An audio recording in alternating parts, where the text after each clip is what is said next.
objeto de la presente sesión es explicar desde un punto de vista práctico y con un enfoque retributivo el Real Decreto 902-2020 y en ese sentido centrarnos principalmente o poner foco en los instrumentos para la aplicación del principio de transparencia retributiva que están regulados en el artículo 3 de dicho Real Decreto.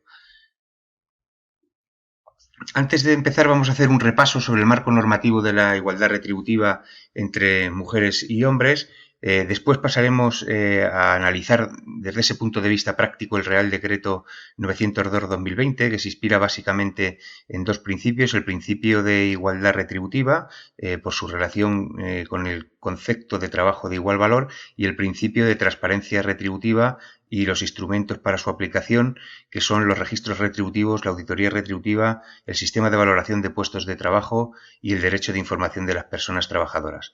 Aprovecharemos este punto para comentar también pues un apartado que hay en un anexo del Real Decreto 901-2020 por el que se regulan los planes de igualdad y su registro, donde pues hay menciones específicas a temas retributivos. Y por último, veremos cómo se analiza, cómo se mide y cómo se calcula la brecha salarial de género. Veremos qué es eso de la brecha salarial de género, qué tipos de brecha salarial hay, qué conceptos retributivos tenemos que tener en cuenta para calcular la brecha salarial, qué indicadores tenemos que utilizar y las fórmulas de cálculo que se utilizan habitualmente para calcular la brecha salarial. Empezamos con el repaso a las principales normas que imponen a las compañías obligaciones en materia retributiva. Bueno, son las que aparecen en pantalla: el Real Decreto Ley 6/2019 y el Real Decreto 902/2020. Antes de todo esto, la regulación del principio de trabajo de igual valor por igual retribución por igual valor, se remonta al Tratado de Roma de 1957. Posteriormente, pues una directiva de la Comisión Europea del año 2006. En la propia Constitución española pues hay regulados aspectos relacionados con la igualdad en este sentido, también en el Estatuto de los Trabajadores y más recientemente, como decíamos, pues el Real Decreto Ley 6/2019 y este Real Decreto 902/2020. Más recientemente, el pasado 4 de marzo, pues hay una propuesta de la directiva de la Unión Europea para una directiva sobre transparencia retributiva, que bueno, una vez cumpla con sus trámites, pues los Estados miembros tendremos 2 años para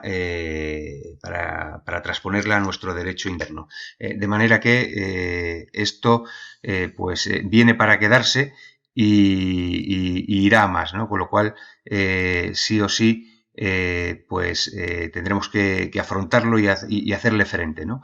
En relación con estas normas que imponen a las empresas obligaciones en materia retributiva, el Real Decreto Ley 6/2019 pues hace modificaciones principalmente en el artículo 28 del Estatuto de los Trabajadores, incorporando el concepto de trabajo de igual valor.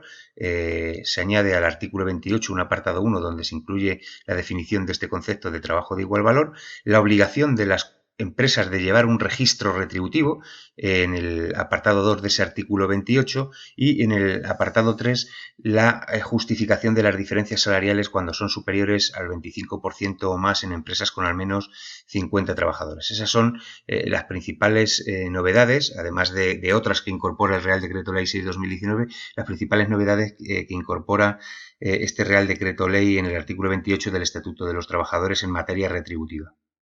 Adicionalmente, se modifica también el artículo 64.3 del Estatuto de los Trabajadores para incluir el registro retributivo entre la información a aportar al comité de empresa al menos con una periodicidad anual.